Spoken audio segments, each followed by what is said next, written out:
अपने अर्थशास्त्र के बावजूद वो ये समझता था कि आदमी की जिंदगी सिर्फ आर्थिक पहलू तक सीमित नहीं है, और वो ये भी समझता था कि जीवन को सुधारने के लिए सिर्फ आर्थिक ढांचा बदल देने भर की जरूरत नहीं है। उसके लिए आदमी का सुधार करना होगा, व्यक्ति का सुधार करना होगा, वरना एक भरे पूरे और व्यवहारशाली समाज में भी आज कैसे अस्वस्थ और पार्श्विक वृत्तियों वाले व्यक्ति रहेंगे तो दुनिया ऐसी लगेगी जैसे एक खूबसूरत सजा सजाया महल जिसमें कीड़े और राक्षस रहते हों। वो ये भी समझता था कि वो जिस तरह की दुनिया का सपना देखता है वो दुनिया आज किसी भी एक राजनीतिक क्रांति या किसी भी विशेष पार्टी की सहायता मात्र से नहीं बन सकती है। उसके लिए आदमी को अपने को बदलना होगा, किसी समाज को बदलने से काम नहीं चलेगा। इसलिए वो अपने व्यक्ति के संसार में निरंतर लगा रहता था और समाज के आर्थिक पहलू को समझने की कोशिश करता रहता था। यही कारण है कि वो अपने जीवन में आने वाले व्यक्तियों के प्रति बेहद ईमानदार रहता था और अपने अध्ययन और काम के प्रति वो सचेत और जागरूक रहता था। वो अच्छी तरह समझता था कि इस तरह वो दुनिया को उस ओर बढ़ने में थोड़ी सी मदद कर रहा है, जो कि अपने में भी वो सत्य की वही चिंगारी पाता था। इसलिए कवि या दार्शनिक ना होते हुए भी वो इतना भावुक, इतना दृढ़ चरित्र, इतना सशक्त और इतना गंभीर था, और काम तो अपना वो इस तरह से करता था जैसे वो किसी की एकाग्र उपासना कर रहा हो। इसलिए जब वो चार्ट के नक्शे पर कलम चला रहा था तो उसे मालूम ही नहीं हुआ कि कितनी देर से डॉक्टर शुक्ला आके उसके पीछे खड़े हो गए। वाह, नक्शे पर तो तुम्हारा हाथ बहुत अच्छा चलता है। बहुत अच्छा, अब उसे रहने दो, लाओ देखे तुम्हारा काम कैसा चल रहा है। आज तो इतवार है ना? डॉक्टर शुक्ला पास की कुर्सी पर बैठकर बोले। चंदर, आजकल मैं ये किताब लिखने की सोच रहा हूँ। मैंने सोचा कि भारतवर्ष की जाति व्यवस्था का नए वैज्ञानिक ढंग से अध्ययन और विश्लेषण किया जाए। तुम इसके बारे में क्या सोचते हो? व्यर्थ है। जो व्यवस्था आज नहीं तो कल चूर चूर होने जा रही है, उसके बारे में तुमार बांधना और समय बर्बाद करना बेकार है। चंदर ने बहुत आत्मविश्वास से कहा। यही तो तुम लोगों में खराबी है। कुछ थोड़ी सी खामियां जाति व्यवस्था की देख ली और उसके खिलाफ हो गए। एक रिसर्च स्कॉलर का दृष्टिकोण ही दूसरा होना चाहिए। फिर हमारे भारत की प्राचीन सांस्कृतिक परंपराओं को तो बहुत ही सावधानी से समझने की आवश्यकता है। ये समझ लो कि मानव जाति दुर्बल नहीं है। अपने विकास क्रम में वो उन्हीं संस्थाओं, रीति रिवाजों और परंपराओं को रहने देती हैं जो उसके अस्तित्व के लिए बहुत आवश्यक होती है। अगर वे आवश्यक ना हुई तो मानव उससे छुटकारा मांग लेता। ये जाति व्यवस्था जाने कितने सालों से हिंदुस्तान में कायम है। क्या यही इस बात का प्रमाण नहीं है कि ये बहुत सशक्त है, अपने में बहुत जरूरी है? अरे हिंदुस्तान की भली चलाई, चंदर बोला। हिंदुस्तान में तो गुलामी कितने दिनों से कायम है, तो क्या वो भी जरूरी है? बिल्कुल जरूरी है, डॉक्टर शुक्ला बोले। मुझे भी हिंदुस्तान पर गर्व है। मैंने कभी कांग्रेस का काम किया, लेकिन मैं इस नतीजे पर पहुंचा कि जरा सी आज़ादी अगर मिलती है हिंदुस्तानियों को तो इसका भरपूर दुरुपयोग करने से बाज नहीं आते, और कभी भी ये लोग अच्छे शासक नहीं निकलेंगे। अरे नहीं, ऐसी बात नहीं। हिंदुस्तानियों को ऐसा बना दिया है अंग्रेजों ने, वरना हिंदुस्तान ने ही तो चंद्रगुप्त मौर्य और अशोक पैदा किए थे। और रही जाति व्यवस्था की बात, तो मुझे तो स्पष्ट दिख रहा है कि जाति व्यवस्था टूट रही है। कपूर बोला। रोटी बेटी की कैद थी, रोटी की कैद तो करीब करीब टूट गई। अब बेटी की कैद भी, ब्याह शादियां भी दो एक पीढ़ी के बाद स्वतंत्रता से होने लगेंगी। अगर ऐसा होगा तो बहुत गलत होगा। इससे सिर्फ जातिगत पतन होगा। ब्याह शादी को कम से कम मैं भावना की दृष्टि से नहीं देखता। यह एक सामाजिक तथ्य है और उसी दृष्टिकोण से हमें देखना चाहिए। शादी में सबसे बड़ी बात होती है सांस्कृतिक समानता, और जब अलग अलग जाति में अलग अलग रीति रिवाज है तो एक जाति की लड़की दूसरी जाति में जाकर कभी भी अपने को ठीक से संतुलित नहीं कर सकती। और फिर एक बनिया की व्यापारिक प्रवृत्तियों की लड़की और एक ब्राह्मण का अध्ययन वृत्ति का लड़का, इनकी संतान ना इधर विकास कर सकती है ना उधर।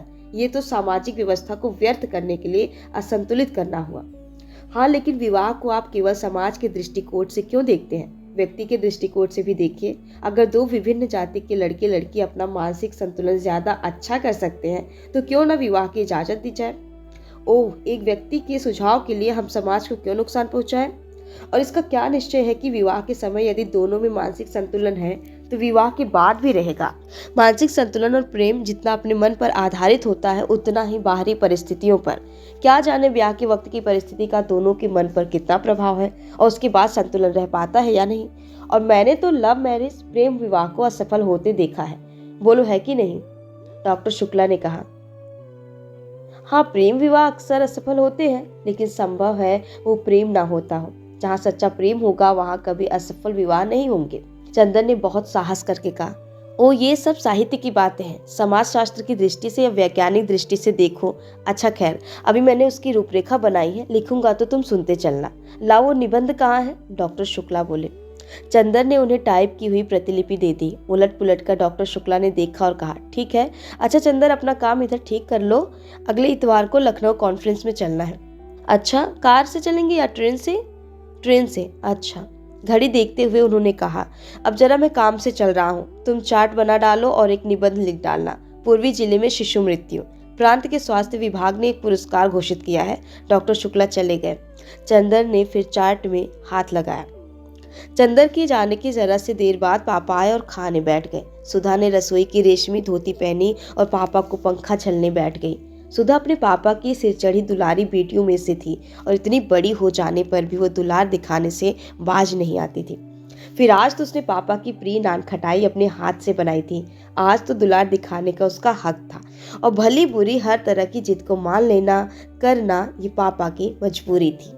मुश्किल से डॉक्टर साहब ने अभी 2 कौर खाए होंगे कि सुधा ने कहा, नान खटाई खाओ पापा। डॉक्टर शुक्ला ने एक नान खटाई तोड़कर खाते हुए कहा, बहुत अच्छी है। खाते खाते उन्होंने पूछा, सोमवार को कौन सा दिन है सुधा? सोमवार को कौन सा दिन है? सोमवार को मंडे है, सुधा ने हंसकर कहा। डॉक्टर शुक्ला भी अपनी भूल पर हंस पड़े। अरे देख तो मैं कितना भुलक्कड़ हो क्या हूँ, मेरा मतलब था सोमवार को कौन सी तारीख है? 11 तारीख, सुधा बोली। क्यों? कुछ नहीं, 10 को कॉन्फ्रेंस है और 14 को तुम्हारी बुआ आ रही हैं। बुआ आ रही हैं और बिनती भी आएगी? हाँ, उसी को तो पहुंचाने आ रही हैं। विदुषी का केंद्र यही तो है। आहा, अब तो बिनती 3 महीने यहीं रहेगी। पापा बिनती को यहीं बुला लो, मैं बहुत अकेली रहती हूँ। हाँ, अब तो जून तक यहीं रहेगी, फिर जुलाई में उसकी शादी होगी, डॉक्टर शुक्ला ने कहा। अरे अभी से? उसकी उम्र क्या है? सुधा बोली। क्यों, तेरे बराबर है? अब तेरे लिए भी तो तेरी बुआ ने लिखा है।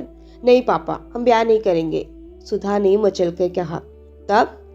बस हम पढ़ेंगे, एफए कर लेंगे, फिर बीए, फिर एमए, फिर रिसर्च, फिर बराबर पढ़ते जाएंगे, फिर एक दिन हम भी तुम्हारे बराबर हो जाएंगे। क्यों पापा? पागल नहीं तो, बातें तो सुनो इसकी। ला 2 नान खटाई और दे, शुक्ला हंसकर बोले। नहीं, पहले कबूल दो तब हम नान खटाई देंगे। बताओ, ब्याह तो नहीं करोगे? सुधा ने 2 नान खटाइयां हाथ में उठा के कहा। ला रख। नहीं, पहले बता दो। अच्छा अच्छा, नहीं करेंगे। सुधा ने दोनों नान खटाइयां रखकर पंखा चलना शुरू किया। इतने में वो फिर नान खटाइयां खाते हुए डॉक्टर शुक्ला बोले, तेरी सास तुझे देखने आएंगी तो यही नान खटाइयां तुझसे बनवा कर खिलाएंगे। फिर वही बात, सुधा ने पंखा पटक कर कहा। अभी तुम वादा कर चुके हो कि ब्याह नहीं करेंगे। हाँ हाँ, ब्याह नहीं करूंगा, ये तो कह दिया मैंने, लेकिन तेरा ब्याह नहीं करूंगा, ये मैंने कब कहा? हाँ, ये तो फिर झूठ बोल गए तुम, सुधा बोली। अच्छा ये चलो वहर, महाराजिन ने डांट कर कहा। इतनी बड़ी बिटिया हो गई, मारे दुलार के बर्रानी जात है। महाराजिन पुरानी थी और सुधा को डांटने का पूरा हक था उन्हें, और सुधा भी उसका बहुत लिहाज करती थी। वो उठी और चुपचाप जाकर अपने कमरे में लेट गई। 12 बज रहे थे। वो लेटी लेटी कल रात की बात सोचने लगी। क्लास में क्या मज़ा आया था कल। गेसु कितनी अच्छी लड़की है। इस वक्त गेसु के यहाँ खाना पीना हो रहा होगा और फिर सब लोग मिलकर गाएंगे। कौन जाने, शायद दोपहर को कव्वाली भी हो। इन लोगों के यहाँ कव्वाली इतनी अच्छी होती है, सुधा सुन नहीं पाएगी और गेसु ने भी कितना बुरा माना होगा। और ये सब चंदर की वजह से। चंदर हमेशा उसके आने जाने उठने बैठने में कतर विरोध करता रहता है। एक बार वो अपने मन से लड़कियों के साथ पिकनिक में चली गई थी। वहीं चंदर के बहुत से दोस्त भी थे। एक दोस्त ने जाकर चंदर से जाने क्या कह दिया कि चंदर उस पर बहुत बिगड़ा, और सुधा कितनी रोई थी उस दिन। ये चंदर बहुत खराब है। सच पूछो तो अगर कभी कभी वो सुधा का कहना मान लेता तो उससे दुगुना सुधा पर रोब जमाता और सुधा को रुला रुला कर मार डालता है, और खुद अपने आप दुनिया भर में घूमेंगे। अपना काम होगा तो चलो सुधा अभी करो फौरन, और सुधा का काम होगा तो अरे भाई क्या करे, भूल गए। अब आज ही देखो, सुबह 8 बजे आए और अब देखो 2 बजे भी जनाब आते हैं या नहीं। वो कह गए हैं 2 बजे तक के लिए, तो 2 बजे तक सुधा को चैन नहीं पड़ेगा, ना नींद आएगी, ना किसी काम में तबीयत लगेगी। लेकिन अब ऐसे काम कैसे चलेगा? इम्तिहान को कितने थोड़े दिन रह गए हैं और सुधा की तबीयत सिवा पोएट्री, कविता के और कुछ पढ़ने में लगती ही नहीं। कब से वो चंदर से कह रही है थोड़ा सा इकोनॉमिक्स पढ़ा दो, लेकिन ऐसा स्वार्थी है कि बस चाय पी ली, नान खटाई खा ली, रुला लिया और फिर अपने मस्त साइकिल पर घूम रहे हैं। यही सब सोचते सोचते सुधा को नींद आ गई और 3 बजे जब केसु आई तो सुधा सो रही थी। पलंग के नीचे डीएमसी का गोला खुला हुआ था और तकिए के पास क्रोशियां पड़ी थी। सुधा थी बड़ी प्यारी, बड़ी खूबसूरत, और खास तौर से उसकी पलकें तो अपराजिता के फूलों को मात करती थी और थी इतनी गोरी गुदकारी कि कहीं पर दबा दो तो फूल खिल जाए। मूंगिया होठों पर जाने कैसा अछूता गुलाब मुस्कुराता था और बाहें तो जैसे बेलों की पंखुड़ियों की बनी हो। गेसु आई, उसके हाथ में मिठाई थी जो उसकी माँ ने सुधा के लिए भेजी थी। वो पल भर खड़ी रही और फिर उसने मेज पर मिठाई रख दी और क्रोशियों से सुधा की गर्दन गुदगुदाने लगी।